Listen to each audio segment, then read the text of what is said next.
Hello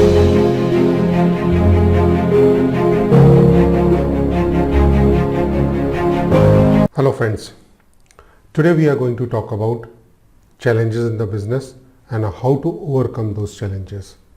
दोस्तों आज हम बात करेंगे बिजनेस में चैलेंज क्या होते हैं और उनको कैसे रिजॉल्व करते हैं। तो इससे पहले कि आप मेरा वीडियो देखें, आप प्लीज़ मेरे चैनल को सब्सक्राइब करिए और इस वीडियो को लाइक करिए। और इस वीडियो को देखने के बाद अगर आपको लगता है कि आप की फैक्ट्री में, आपके बिजनेस में किसी प्रकार के कोई चैलेंजेस हैं जो कि बिज़नेस ग्रोथ से रिलेटेड हैं, बिज़नेस के प्रॉफिट से रिलेटेड हैं, कॉस्ट से रिलेटेड है, सेल्स एक्सपेंशन नहीं हो रहा है, प्रोडक्टिविटी इम्प्रूवमेंट नहीं हो रहा है, एम्प्लॉयज़ परफॉर्म नहीं कर रहे हैं, आपकी मार्केट आपको लगता है वो एक्सपेंड नहीं हो रही है, या बहुत से जो भी और भी बिज़नेस रिलेटेड इश्यूज़ हैं, अगर आपको लगता है कि आपको मुझसे बात करने की ज़रूरत है तो आप इस वीडियो के नीचे जो डिस्क्रिप्शन है उसमें मेरी वेबसाइट का लिंक है, वहाँ जा कर के और मेरे से 30 मिनट्स का फ्री अपॉइंटमेंट बुक कर सकते हैं। And I am going to listen all your problem and will resolve it to the best of your satisfaction. So let's start. What are the business challenges? But before that I would like to basically remove one of your myth. If you are a startup or a smaller company and if you feel कि आप कभी भी बड़े नहीं हो सकते हो, आप कभी भी बिगर नहीं हो सकते हो, तो ये आपकी एक गलत सोचने की दिशा है। क्योंकि जितने भी टॉप बिजनेस मैन हैं, जितने भी टॉप बिजनेस हाउसेज हैं इस कंट्री के या वर्ल्ड के, चाहे वो टाटा को ले लीजिए, अंबानीज को ले लीजिए, बिरला को ले लीजिए या रिलायंस को ले लीजिए, और बहुत से लोग हैं, इन सभी का जो फर्स्ट जनरेशन है, जब इन्होंने बिजनेस स्टार्ट किया था तो ये भी स्मॉल ही थे। तो इट मीन्स वो स्मॉल हैं और वो बिगर हो गए, तो आपके पास वो सभी कुछ है एक बड़ी कंपनी में चेंज होने का। Until unless you know what all these success business owner, इन्होंने अपनी कंपनी को बड़ा बनाने के लिए क्या क्या किया, अगर वो चीज़ें आप जान लेते हैं तो फिर आपको भी हिंदुस्तान की बड़ी कंपनी में या दुनिया की बड़ी कंपनी को बनने से कोई भी रोक नहीं सकता है। तो आज हम उन्हीं चैलेंजेस की बात करेंगे और मैं पूरी कोशिश करूंगा कि मैं आपको उसके सलूशन भी बताऊं। सो चलिए देखते हैं पहला चैलेंजेस क्या। तो दोस्तों, फर्स्ट चैलेंजेस, जो बिजनेस का पहला चैलेंज है वो है लैक ऑफ क्लैरिटी। अक्सर ये देखा गया है कि 95% अगर आप टॉप मैनेजमेंट के लोग हैं या उससे डाउन द लाइन जो भी कंपनी में काम करने वाले लोग हैं, उनको बिजनेस की कोई क्लैरिटी नहीं होती है। क्योंकि जो बिजनेस ओनर हैं, एमडी हैं या सीईओ हैं, वो बहुत इफेक्टिवली कम्युनिकेट नहीं कर पाते हैं। ऐसा नहीं है कि उनको कम्युनिकेशन करना आता नहीं है, but there is a art of communication, how you need to clear and give a clarity to the people down the line. तो ये एक बहुत बड़ा कारण है, और उसके लिए जो सबसे इम्पोर्टेंट चीज है कि being a business owner, being a CEO of the company, being a managing director of the company, you should be very clear what is your vision, where are you right now and where you would like to take your company 3 years from now, 5 years from now. तो वो जो business vision है, और business vision statement के form में तो होना चाहिए, लेकिन वो नंबर्स के फॉर्म में भी होना चाहिए कि आपका टर्नओवर अभी क्या है और अगले 5 साल में आप क्या टर्नओवर एक्सेप्ट करना चाहते हैं या एक्सपेक्ट कर रहे हैं। अगर इन सारी चीजों का अगर आपने डाउन द लाइन अपनी टीम को कम्युनिकेट कर दिया, तो फिर आपकी टीम और आप दोनों लोग एक ही दिशा में सोचोगे, एक ही दिशा में कार्य करोगे। So lack of clarity is one of the challenge which normally people feel as far as business is concerned. The second challenge is lack of direction. ये नॉर्मली अमूमन देखा गया है कि जो फैमिली ओन बिजनेस होते हैं उसमें इस तरह की प्रॉब्लम काफ़ी ज़्यादा आती है। मुझे याद है मैं एक फैमिली ओन बिजनेस को कोच कर रहा था, और जब मैंने उनकी सेकंड लाइन ऑफ लीडरशिप, जो उनके फंक्शनल हेड्स थे, उनको बुलाया और उन सबको बोला कि आप अपनी अपनी डायरी में अपनी कंपनी का विजन, अपनी कंपनी का विशन, आपकी क्या वैल्यूज़ है और आपके डिपार्टमेंट के क्या गोल और ऑब्जेक्टिव्स हैं। तो आप ये बिलीव नहीं करेंगे कि सबने जो कुछ लिखा वो एक दूसरे से डिफरेंट था। इसका मतलब ये है कि there is absolutely no clarity of the direction where company would like to move, right? So ये बहुत इंपॉर्टेंट एस्पेक्ट है कि जो बिजनेस ओनर है और जो एटलीस्ट जो फर्स्ट लाइन ऑफ लीडरशिप है जिनको हम बोलते हैं फंक्शनल हेड, उनके बीच में तालमेल होना बहुत ज़रूरी है। और इसके लिए मैं हमेशा जब मैं बिजनेस कोचिंग करता हूँ अपने बिजनेस ओनर्स के साथ, उनकी टीम के साथ, तो मैं एक पूरा सिस्टम बनाता हूँ जहाँ उनसे ज़्यादा नहीं, every day half an hour on a daily basis what they are supposed to talk to each other, weekly basis and then monthly basis. तो इससे जो है एक डायरेक्शन है कंपनी का, वो सभी को क्लियर होता है और from top to bottom each and every person working in the organisation is very clear what they are suppose to do, what is their role, what is their responsibility, what is expected out of them. तो ये कोई excuse होने का chance जो है वो नहीं हो सकता, क्योंकि अक्सर देखा गया है इसी की कमी के कारण, due to lack of direction, अक्सर बिजनेस ओनर्स की ये प्रॉब्लम होती है।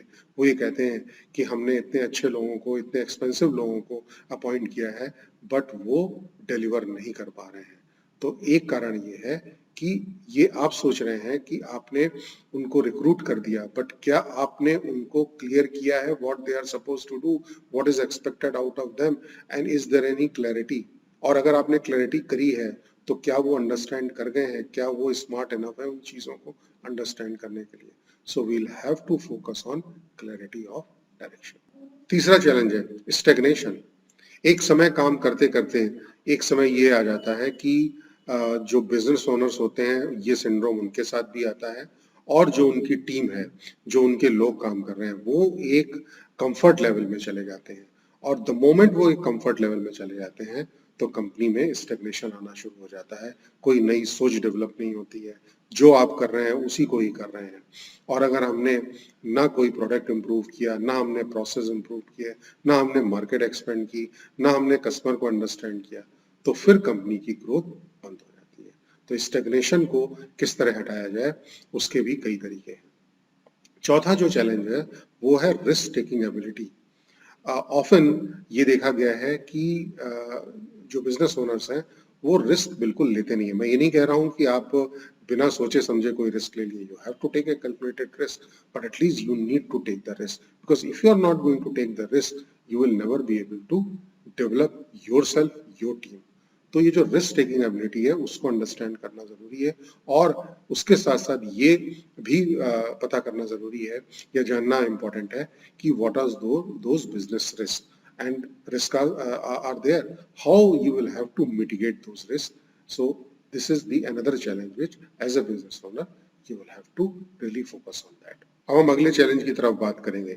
अगला चैलेंज है ego between the owner and the functional heads, because functional head भी मैच्योर होते हैं, उनके पास भी 10 से 15 साल का एक्सपीरियंस होता है, तो समटाइम्स वो एक ईगो आ जाता है, वो ये कहते हैं अरे ये मुझे सिखाएंगे, अब मैं भी तो इतना एक्सपीरियंस हूँ।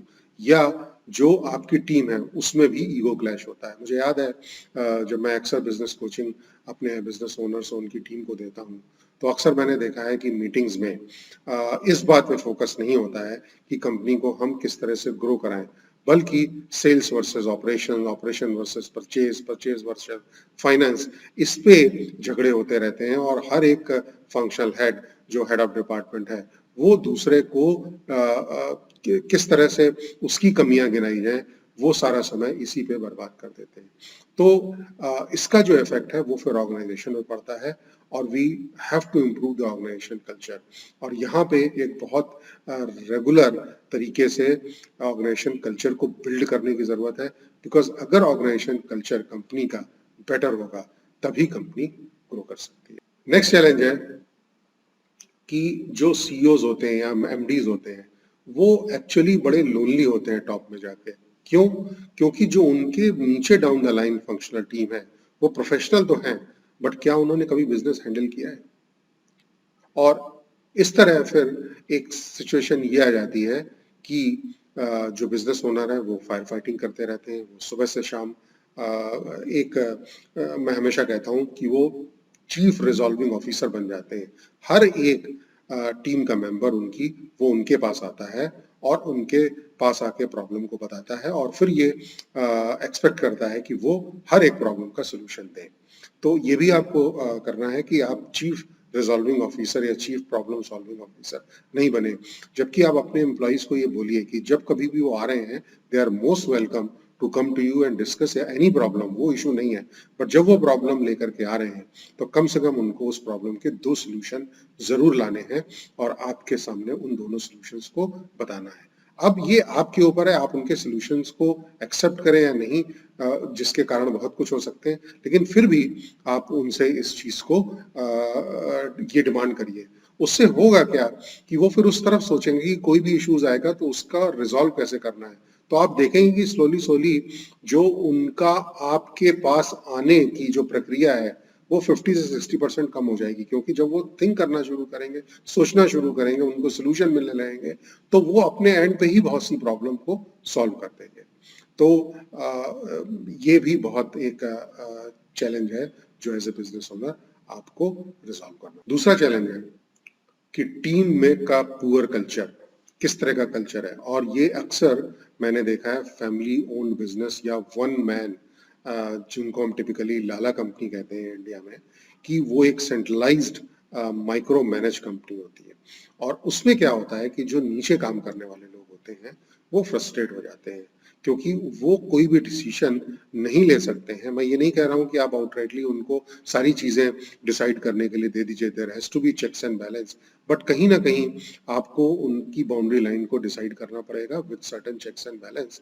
तो उससे भी क्या होता है कि एम्प्लॉय थोड़ा सा ये फील करता है कि हाँ, उसकी वैल्यू है और वो यहाँ पे परफॉर्म कर रहा है। दूसरा ये है कि एज ए बिजनेस ओनर जो भी आपके फर्स्ट लाइन या सेकंड लाइन ऑफ लीडरशिप है, तो उसको भी आपको, सेकंड लाइन ऑफ लीडरशिप को भी एक्चुअली आपको डेवलप करना होगा कि अगर फर्स्ट लाइन ऑफ लीडरशिप जो आपके फंक्शनल हेड्स हैं कभी अगर कंपनी से निकल जाते हैं, तो कम से कम सेकंड लाइन ऑफ लीडरशिप आपकी डेवलप है तो इमीडिएटली उनको रिप्लेस कर सकती है। डेफिनेटली एक एम्प्लॉय और ओनर का जो रिलेशनशिप है वो बड़ा हेल्दी रिलेशनशिप होना चाहिए। एक आपको अपने यहाँ कंपनी में एक ऐसा एनवायरनमेंट क्रिएट करना पड़ेगा कि जहाँ एम्प्लॉयज अगर आ रहे हैं तो वो खुश होकर के आए, उनको लगे कि हाँ, मैं जा रहा हूँ अपनी कंपनी में जहाँ मैं 8 से 10 घंटे बिताऊंगा, तो ये एक ऐसी जगह है जहाँ मैं कुछ क्रिएटिव कर पाऊंगा। उनको खुशी होगी, उनको ये लगेगा कि हाँ, मेरा इस कंपनी में करियर है, मैं 4 या 5 साल अगर रुकूंगा तो मेरा एक बहुत अच्छा करियर बिल्ड हो जाएगा। तो आपको ट्रेनिंग में थोड़ा सा उनके लिए इन्वेस्ट करना होगा। अगर वो सेल्स में है तो सेल्स की ट्रेनिंग दीजिए, ओवरऑल एम्प्लॉय को एक्सीलेंस की ट्रेनिंग दीजिए। खुद कर सकते हो तो कर लीजिए, या किसी भी कंसल्टिंग कंपनी, किसी की भी या मेरी, आप हमें अपॉइंट करें, हम उनको ट्रेन करेंगे और एक ऐसे लेवल पे ला करके दे देंगे जहाँ वो एक सेल्फ ड्रिवन जो है डिपार्टमेंट हो जाएगा और उससे भी जो है आपकी प्रोडक्टिविटी, आपकी कंपनी की ओवरऑल परफॉर्मेंस बढ़ेगी। Last but not least is the improvement in your personal productivity. Many times we have seen that business owner comes to the office and they get into the firefighting. The moment they enter, their office, suddenly there's a, कहते हैं वो लोगों की फौज खड़ी होती है कि सर आ गए हैं और कैसे उनको हम प्रॉब्लम बताएं। तो आप सुबह से शाम तक प्रॉब्लम ही सॉल्व करते रहते हो। और अगर ये आप इसको कहते हो कि ये मैनेजमेंट है, तो ये मैनेजमेंट नहीं है। मैं इसको मैनेजमेंट नहीं कहता, मैं इसको बोलता हूँ कंट्रोलिंग द कंपनी। मैनेजमेंट तो ये होता है कि whether you are in the company और you are not in the company, you have already created system and process in such a way that people and the organization run without you. तो आपकी personal productivity, आप कैसे time management करें, कैसे आप वो जो 8 से 10 घंटे जितना भी आप कंपनी में टाइम स्पेंड करते हैं वो फ्रूटफुल हो, जिसमें आप अपनी टीम से भी इंटरेक्ट कर लें, उसकी आप रिव्यू भी कर लें और आप हर एक डिपार्टमेंट का रिव्यू कर लें और बिजनेस को अपने कंट्रोल में रखें। तो इसको भी करने के लिए एक और चैलेंज है कि how to create the system and processes. So you have to create a system and process in such a way that whether, as I said it, कि आप कंपनी में हैं या नहीं हैं, आप कहीं बाहर भी हैं कंपनी के, तो कंपनी रुकेगी नहीं, क्योंकि सिस्टम और प्रोसेस सेट बने हुए हैं। तो ये सारी चैलेंजेस हैं। ये अगर इनको हमने बिजनेस में एक एक करके देखा, और भी हो सकते हैं, मैं ये नहीं कह रहा हूँ, बट ये मेजर चैलेंजेस की मैं बात कर रहा हूँ। तो अब हम बात करेंगे कि इन सब चैलेंजेस को ओवरकम कैसे करते हैं।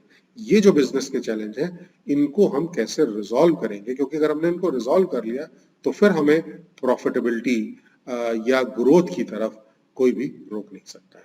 तो अब हम लोग बात करते हैं how to overcome these challenges. तो दोस्तों, अब हम लोग बात करेंगे कि ये जो बिजनेस के चैलेंजेस हैं, इनको हम किस तरह से रिजॉल्व करते हैं। तो मैं आपको स्टेप बाय स्टेप प्रोसेस बताऊंगा। पहला है टर्मिनोलॉजी मेटाफॉर, जिसको मैं कहता हूँ शार्क। ये शार्क एक इसका एग्जांपल मैं आपको दे रहा हूँ। एक बेबी शार्क को अगर आप एक एक्वेरियम में डाल दें, तो आप देखेंगे 1 से 2 महीने में वो एट द मोस्ट 8 इंचेस तक बढ़ेगी। लेकिन अगर इसी शार्क को आप समुद्र में डाल दें, तो ये 8 से 10 फीट भी बढ़ सकती है। तो इसका मतलब क्या हुआ? इसका मतलब ये हुआ कि एनवायरनमेंट कैसा है, करेक्ट। तो अगर एनवायरनमेंट आपका, आपके बिजनेस का एनवायरनमेंट अच्छा है, आपने लोगों को उनका रोल, रिस्पॉन्सिबिलिटी, वो किस लिए अपॉइंट किए गए हैं, क्या कल्चर है, अगर ये सारा आपने क्लैरिटी करी हुई है, तो फिर वो फ्रीली परफॉर्म कर सकेंगे और वो अपना बेस्ट दे पाएंगे। तो इस कल्चर को जरूर आपने अपने यहाँ इंट्रोड्यूस करना है। दूसरा है रूल ऑफ 80-20। अगर आप अपनी सेल्स को देखें, तो जनरली ये देखा गया है कि 20 to 30% of the customer, they basically bring the 80% of revenue. तो while your sales head, your sales team, your other functional head, they should concentrate on all the customer, but you as a business owner should take care of these top 20%, and you try to increase the relationship with these customers, try to increase the market share। अगर आप आज उनको x amount बेचते हैं या x quantity बेचते हैं, तो हर एक कस्टमर में ये जो 20% है, जो आपका 80% रेवेन्यू के लिए रिस्पॉन्सिबल है, तो अगर आपने इन सभी में 5-5, 10-10% भी अगर इंक्रीज कर दिया एग्जिस्टिंग शेयर से, तो आप देखेंगे एक सब्सटेंशियल इंप्रूवमेंट हो जाएगा। Secondly, power of intuition. Power of intuition ये कोई मैजिक नहीं है, ये ultimately the flow of positive energy. आप अक्सर कभी ऑफिस में बैठे हैं और आप किसी को थिंक करते हैं, सोचते हैं, और सडनली उसका फोन आ जाता है। तो हम लोग हमेशा इस चीज को बोलते हैं कि बिजनेस में भी अगर कोई इशू आ रहा है, कोई प्रॉब्लम आ रही है, तो आप जरूर एक बार अपनी सिक्स सेंस का इस्तेमाल करिए, पावर ऑफ इंट्यूशन का इस्तेमाल करिए, और हमेशा आप देखेंगे कि अगर आपने अपनी एनर्जी को पॉजिटिवली फोकस किया, तो आपको सॉल्यूशंस भी बेटर मिलेंगे। Next, connecting the dots. Business में ये बहुत इंपॉर्टेंट है, स्पेशली एंटरप्रेन्योर के लिए, कि आप एक अच्छे मेंटर हो, आप एक अच्छे लिसनर हो, आप एक अच्छी आपके अंदर एबिलिटी होनी चाहिए कि you should have ability to learn, because business है, लर्निंग है, ये कॉन्टिन्यूसली ग्रो होनी चाहिए। और इस लर्निंग को फिर आप किस तरह अपने बिजनेस में इम्प्लीमेंट करते हैं, how you connect the dots, that is extremely important. और जब अगर आपको ये लर्निंग आ गई, तो how you will transform your learning to the people working for you down the line. तो you should also become a very good mentor. इससे क्या होगा कि आप एक अच्छे लीडर होंगे, लोग आपके नीचे जो काम करने वाले लोग हैं, वो आपकी रेस्पेक्ट करेंगे, आपको सुनेंगे, आपकी एक इमेज अच्छी बनेगी। तो आपने हमेशा ये देखा होगा कि बहुत से जो बिजनेस ओनर होते हैं, उनको उनकी कंपनी के सभी लोग लाइक करते हैं। Ratan Tata ji is one of the great example, because he believe in learning and he believe in mentoring. वो जो भी जानते हैं, वो अपनी टीम को उसको नर्चर करते हैं, उनको पर्सनली देखते हैं। तो ये जो लीडरशिप क्वालिटी है, ये आपने इम्प्रूव और इम्प्लीमेंट करनी है। अब हम लोग नेक्स्ट स्टेप की बात करते हैं, गोल इक्विलिब्रियम। देखिए, अगर आप गोल की बात करें और ये मैं पूछूं, तो 80% लोग बताएंगे जी मेरा गोल है इतना पैसा कमाना, मेरा गोल है बिजनेस यहाँ से यहाँ पहुंच जाना। तो हमेशा वो बिजनेस फोकस रख के बात करते हैं।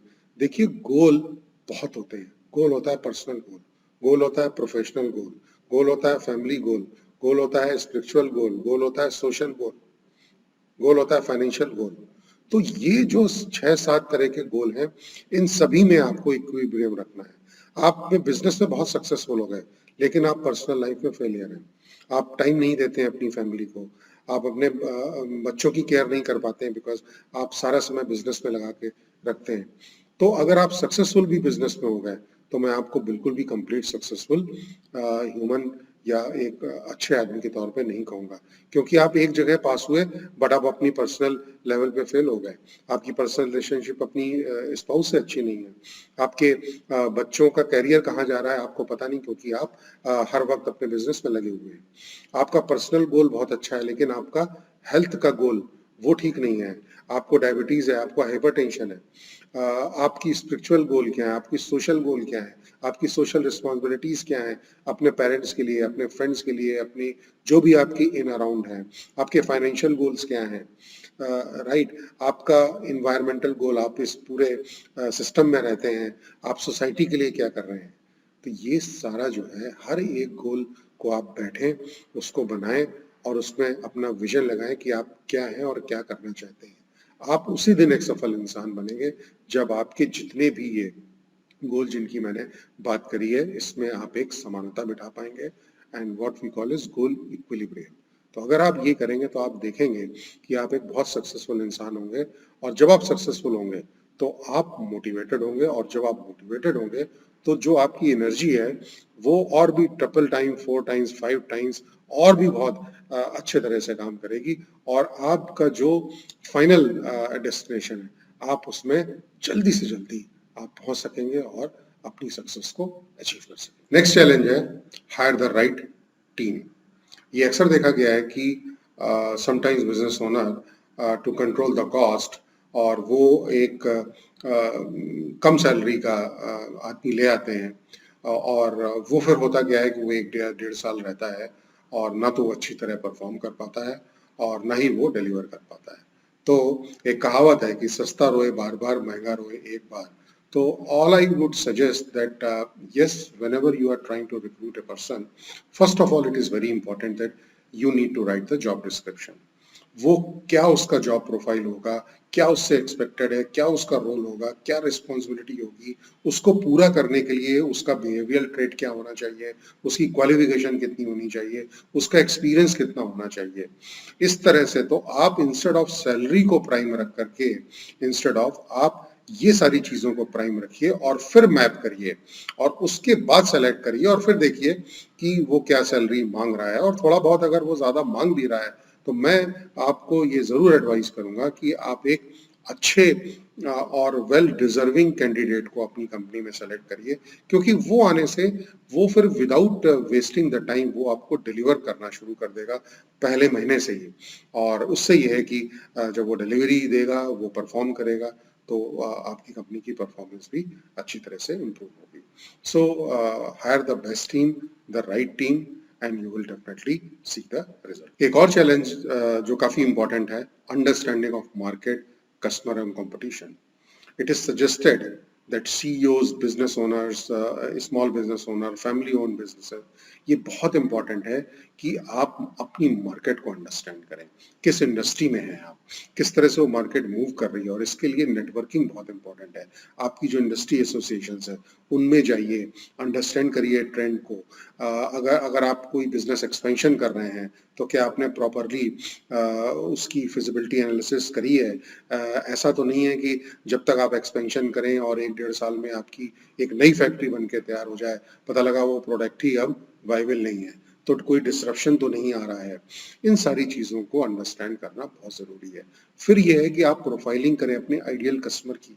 Who is your ideal customer, right? अगर वैसे देखा जाए तो कस्टमर आपका अर्बन में भी हो सकता है, रूरल में भी हो सकता है, ओल्ड भी हो सकता है, यंग भी हो सकता है, बॉय भी हो सकता है, गर्ल भी हो सकती है, राइट? बट क्या आप सब पे फोकस करना चाहेंगे, या आप बहुत क्लियरली डिफाइन करें who is your ideal customer and then try to put all your efforts in that particular segment। तो जब ये करेंगे तो आप देखेंगे कि आपको रिजल्ट ज्यादा अच्छी तरह से आ रहे हैं।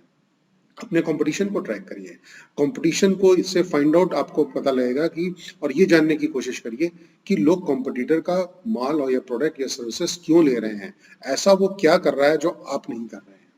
Correct, try to understand the competitive advantage कि आपका ऐसा क्या एडवांटेज आप ला सकते हैं जिससे वो आपकी तरफ शिफ्ट होने लगे। और उसके लिए एक बहुत अच्छी एक्सरसाइज है कि आप अपने आप से खुद पूछें, what kind of your product, what kind of problem your product is solving. आपका प्रोडक्ट किस तरह की प्रॉब्लम को सॉल्व कर रहा है। और जितनी बार इस क्वेश्चन को आप अपने आप से पूछेंगे और उसका आंसर लिखेंगे, आप धीरे धीरे देखेंगे कि आपका प्रोडक्ट भी इम्प्रूव हो जाएगा। प्रोडक्ट इनोवेशन लेकर के आइए। रिसर्च सेज कि आप 2 से 2.5 साल तक अगर एक ही प्रोडक्ट को अगर आप सेल कर रहे हैं तो आप आउट ऑफ द मार्केट हो जाएंगे। मैं ये नहीं कह रहा हूँ कि आप हर 3 साल नए प्रोडक्ट को लाएं, अगर नया प्रोडक्ट ला सकते हैं तो बहुत अच्छा है। अदरवाइज उस पर्टिकुलर प्रोडक्ट में कोई मॉडिफिकेशन करिए, कोई चेंजेस करिए, चाहे वो कलर का चेंज हो, एस्थेटिक का चेंज हो, डिजाइन का चेंज हो, पैकेजिंग का चेंज हो, but you need to keep on doing these changes. So that is why I'm saying understanding of market, customer and competition is extremely important. अब जो दूसरा था चैलेंज कि how to improve the personal productivity, तो उसके लिए मैं हमेशा 2-3 चीजें सजेस्ट करता हूँ। एक तो यह है कि आप एक दिन प्रीवियस इवनिंग आप बैठ करके और अगले दिन में आप क्या क्या करेंगे वो एक प्लान करें।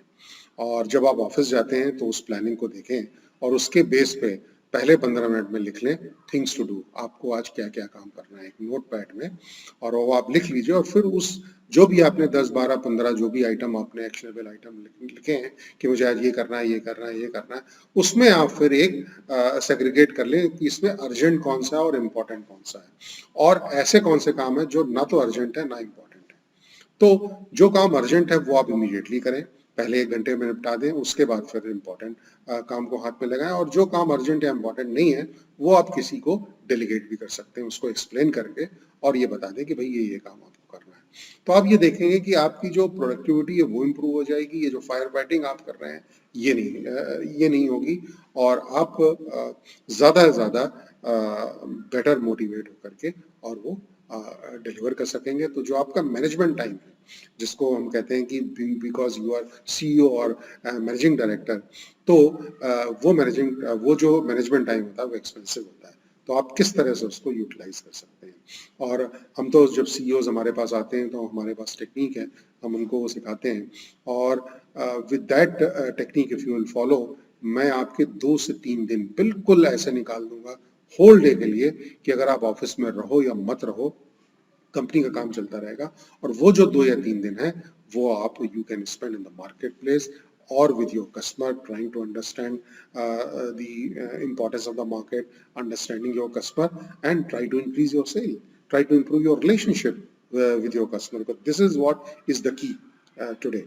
So this is how and the benefit of your productivity improvement, and basically आपको किस तरह से ये systems and process बना करके जो मैंने आपको बताया कि important versus urgent things to do, और इस तरह आप अपना जो पर्सनल प्रोडक्टिविटी है उसको काफी हद तक इंक्रीज कर सकते। तो दोस्तों ये कुछ स्टेप बाय स्टेप अप्रोच थी जो मैंने आपसे शेयर करी हैं। अगर आपको लगता है कि इसके अलावा भी और इश्यूज हैं या इसी में से कोई इशू है, तो आप मैं इस डिस्क्रिप्शन पे जाइए मेरे वीडियो के, और उसमें एक लिंक दी हुई है, उस लिंक को क्लिक करें और मुझसे 30 मिनट्स का फ्री अपॉइंटमेंट आप फिक्स कर सकते हैं। आप मुझे अपनी प्रॉब्लम को बताइए, मैं आपको श्योरली उसका सलूशन दूंगा। मेरे और भी सिग्नेचर प्रोग्राम हैं, जैसे how to improve your profitability, because I am a profit coach. तो अगर आपकी कंपनी प्रॉफिट से स्ट्रगल कर रही है, आप प्लीज़ मेरे पास आएँ। मैं आपको एश्योर्ड रिजल्ट दूंगा। कॉस्ट रिडक्शन आप करना चाहते हैं, कॉस्ट रिडक्शन में एक मिथ है कि केवल कॉस्ट प्रोडक्शन में ही कम होती है, ऐसा नहीं है। आप कॉस्ट हर एक डिपार्टमेंट में रिड्यूस कर सकते हैं, चाहे वो सेल्स हो, एचआर हो, एडमिन हो, परचेज हो, फाइनेंस हो। उसके क्या क्या तरीके हैं। और मेरे पास जब कोई क्लाइंट आता है तो मैं उसको बोलता हूँ मैं 100% आपको मिनिमम 10% आपकी जो भी कॉस्ट जिस लेवल पे हो मैं उसको कम करके दूंगा। अगर आपकी कंपनी में सिक चल रही है, नेगेटिव में प्रॉफिटेबिलिटी आ रही है, I will turn around the company. So with this, please review my website, and please do talk to me, and please keep on subscribing my channel, because मेरे चैनल में और भी बिजनेस रिलेटेड टॉपिक है, and I'm sure once you will read it, you will get a lot of benefits. So wish you all the very best and thank you very much.